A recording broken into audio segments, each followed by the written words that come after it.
पाठ 12 Florence Nightingale. Florence Nightingale. पाठ परिचय। इंट्रोडक्शन। सच्चा मानव वही है जो औरों के हितार्थ जीता है। फ्लोरेंस नाइटिंगेल ऐसी ही महिला थी जिन्होंने सुख सुविधाओं से भरा जीवन त्याग कर स्वयं का जीवन बीमारों और घायलों की सेवा में बलिदान कर दिया। सोचिए, लेट्स थिंक, यदि मुसीबत में कोई किसी की सहायता नहीं करेगा तो यह दुनिया कैसे चलेगी। जीवन मूल्य, वैल्यूज, सेवा भाव, मानवता, कर्तव्य बोध, दृढ़ संकल्प। एक अनोखा जीवन जीने वाली फ्लोरेंस नाइटिंगेल का जन्म इटली के फ्लोरेंस नगर में हुआ। उनके माता पिता इंग्लैंड के धनी परिवार से थे। फ्लोरेंस के जन्म के समय उनके माता पिता इटली का भ्रमण कर रहे थे, इसलिए उनका नाम उस शहर के नाम पर रख दिया। 12 मई 1820 में जन्मी फ्लोरेंस नाइटिंगेल इंग्लैंड के डालीशायर में पली बढ़ी। बचपन से ही उस लड़की में दुखी इंसानों और जानवरों की सेवा करने की प्रबल इच्छा थी। एक बार एक कुत्ते की टांग टूट गई। बेजुबान कुत्ते पर उन्हें अत्यंत दया आई और उन्होंने उसकी टूटी टांग पर पट्टी बांध दी। कुछ ही दिनों में कुत्ता चलने फिरने लगा। फ्लोरेंस नाइटिंगेल ने साहित्य, संगीत और चित्रकला में उच्च शिक्षा प्राप्त की। उस समय के धनी वर्ग में इतनी शिक्षित महिला एक संपन्न परिवार में सुख शांति का जीवन जी सकती थी, लेकिन उन्होंने नर्स बनने की इच्छा प्रकट की तो माता पिता ने इसका विरोध किया, क्योंकि उस समय अस्पतालों की स्थिति बड़ी दयनीय थी।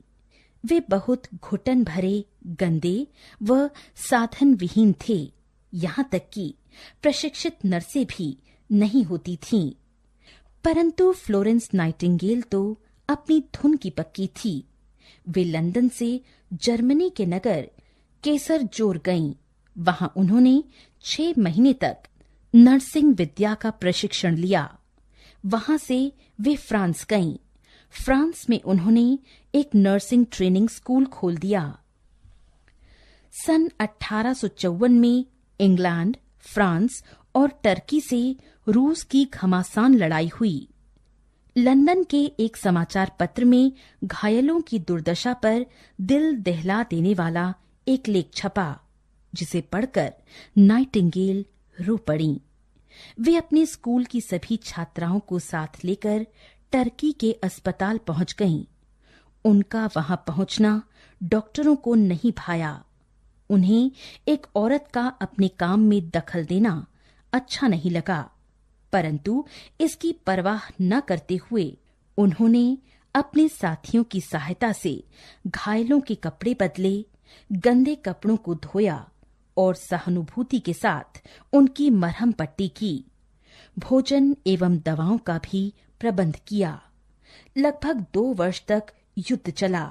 इस बीच अस्पतालों का सारा प्रबंध फ्लोरेंस नाइटिंगेल के हाथ में रहा।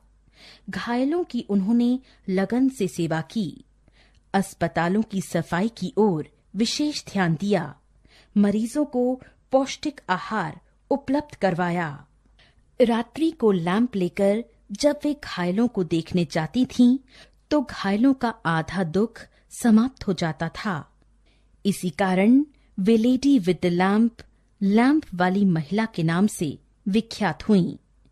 तन मन से घायलों की सेवा करते करते वे स्वयं इतनी गंभीर बीमारी से ग्रसित हुईं कि अपने अंतिम समय तक बिस्तर से नहीं उठ पाईं और सन 1910 में उनका निधन हो गया। बीमारी के कारण अशक्त होने पर भी नाइटिंगेल ने नर्सिंग प्रशिक्षण के स्तर को बनाए रखने के प्रयास जारी रखे। सन 1860 में उन्होंने एक नर्सिंग प्रशिक्षण केंद्र की स्थापना की, जो आज भी नर्सिंग प्रशिक्षण का आदर्श माना जाता है। वे बीमारों की सेवा में विशेषज्ञ मानी जाती थीं। इसलिए अमेरिका में सिविल वॉर के समय वहां के घायल सिपाहियों की सेवा के लिए उनसे सलाह मांगी गई। वे पहली महिला थीं जिन्हें लंदन में ऑर्डर ऑफ मेरिट से सम्मानित किया गया। सन 1907 में रेड क्रॉस संस्था के अंतर्राष्ट्रीय सम्मेलन में उन्हें रेड क्रॉस आंदोलन का पथ प्रदर्शक माना गया। उनका जन्म दिवस 12 मई अंतर्राष्ट्रीय नर्स दिवस के रूप में विश्व भर में मनाया जाता है। भारत के राष्ट्रपति इस दिन नर्सिंग कार्मिकों को उनकी विशिष्ट सेवा के लिए राष्ट्रीय फ्लोरेंस नाइटिंगेल पुरस्कार से सम्मानित करते हैं। आज भी फ्लोरेंस नाइटिंगेल निस्वार्थ और अथक सेवा का प्रतीक मानी जाती हैं।